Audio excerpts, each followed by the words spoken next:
मैं राजीव रंजन का रुख कर लेती हूँ। राजीव, मैं समझना चाहूंगी, परसों तक जब यहां आंकड़े बिहार में पेश किए गए, आर्थिक और शैक्षणिक आंकड़े, तब तक यह कहा जा रहा था कि यहां नीतीश कुमार का यह मास्टर स्ट्रोक है। कल तक चर्चा ये थी, लेकिन कल सुबह उनके बयान को लेकर, हालांकि परसों देर शाम से ही उनको बयानों को लेकर लगातार बीजेपी उन्हें घेर रही है, लेकिन अब यह उनका विवादास्पद बयान कितनी मुश्किलें उनकी बढ़ा सकता है, यह मैं समझना चाहूंगी राजीव।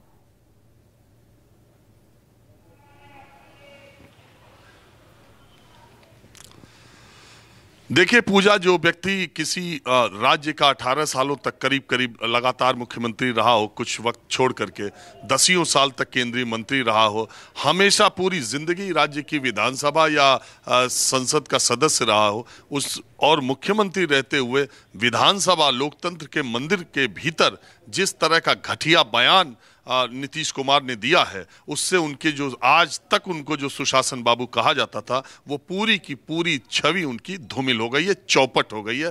पूरे देश में उनके बयान को लेके गुस्सा है और थू-थू हो रही है। हालांकि उन्होंने माफी मांग ली है।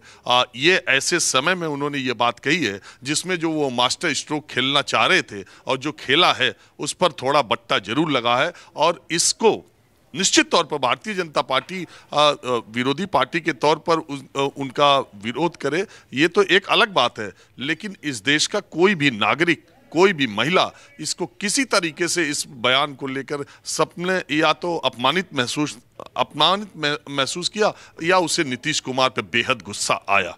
ये इस सच्चाई से कोई इनकार नहीं कर सकता। अब सवाल उठता है राजनीतिक पैतरों के।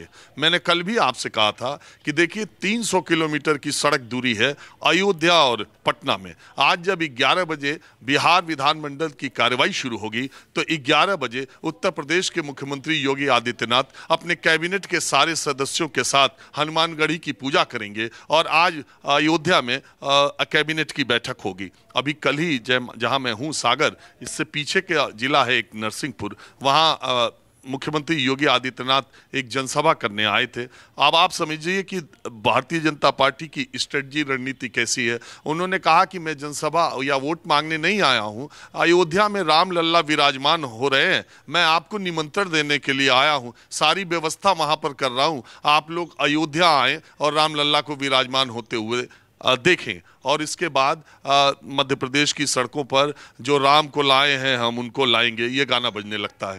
तो निश्चित तौर पर 2024 की जो लड़ाई, 23 की लड़ाई में मूल बात यह है कि हिंदू मुसलमान की राजनीति जो है, धर्म की जो राजनीति है, वो मूलतः 3 राज्य जो है, छत्तीसगढ़, मध्य प्रदेश और राजस्थान। राजस्थान को थोड़ा बहुत आप मान सकते हैं, लेकिन मध्य प्रदेश और छत्तीसगढ़ में वो धर्म का कार्ड नहीं चलता है क्योंकि इतनी मुस्लिम आबादी है ही नहीं। तो एक बात तो ये है।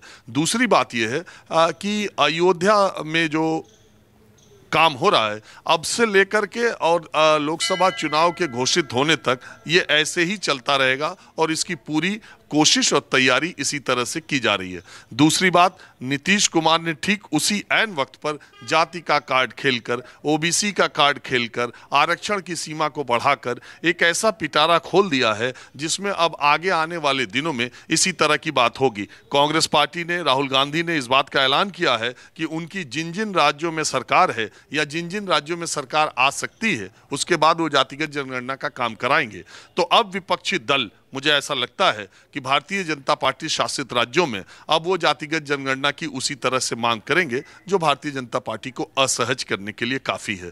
देखिए जातिगत, बड़ी दिलचस्प बात ये भी है पूजा कि जातिगत जनगणना के समर्थन में जेडीयू और आरजेडी के विधायकों से ज़्यादा तेज आवाज़ में भी भारतीय जनता पार्टी के विधायक बोल रहे हैं, नेता बोल रहे हैं कि वही समर्थन में थे, वही जब जातिगत जनगणना की बात हुई तब वो सरकार में शामिल थे और वो उसमें साथ साथ थे। लेकिन वो ये नहीं कह रहे, ना उनका कोई बड़ा नेता कह रहा है कि भारतीय जनता पार्टी शासित जो भी राज्य हैं उसमें अगले महीने ही जातिगत जनगणना शुरू करा दी जाएगी।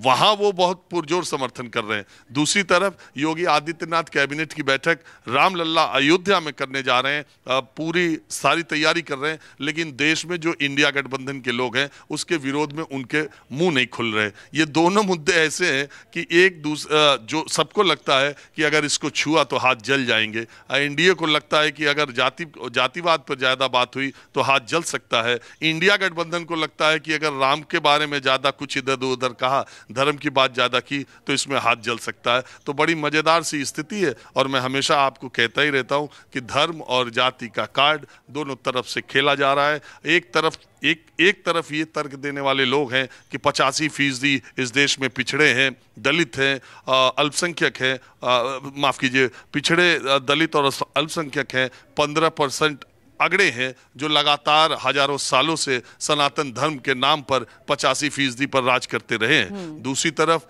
वो लोग हैं जो 85% बहुमत, मेजॉरिटी और माइनॉरिटी की बात करते हैं कि इस देश में माइनॉरिटी का तुष्टीकरण होकर के मेजॉरिटी की उपेक्षा की गई और वो तुष्टीकरण इस लेवल पर पहुंच गया कि अब मेजॉरिटी के तुष्टीकरण की राजनीति देश में हो रही है, बहुमत के तुष्टीकरण की राजनीति हो रही है। अब ये दोनों अपने अपने तरीके से कार्ड खेले जा रहे हैं। अब देखिए 2024 में कौन किस मुकाम तक आगे पहुंचता है। बिल्कुल, और सीधे तौर पर आपकी वही बात, धर्म और जाति, इसी के इर्द गिर्द ये चुनाव और मुद्दे तमाम यहाँ पर घूमते हुए नजर आएंगे। ठीक है राजीव, मैं आगे बढ़ रही हूँ और राजनीतिक मेहमानों का रुख कर लेती हूँ।